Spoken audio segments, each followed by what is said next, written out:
চলে যাব এখান থেকে, কেউ থাকবে না। যিনি থাকার উনি যখন থাকেন নাই, কারো কাছে মালাকুল মউত অনুমতি নিয়ে আসে নাই, আসবে না।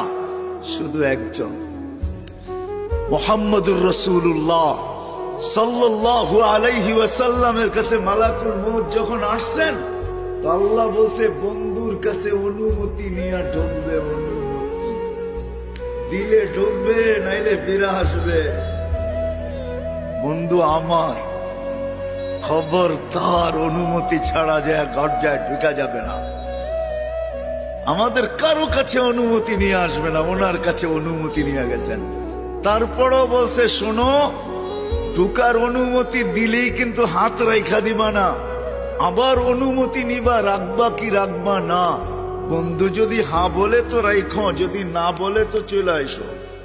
না বন্ধু আমার। কার বন্ধু? হ্যাঁ, কার বন্ধু? হাবিবুল্লাহ।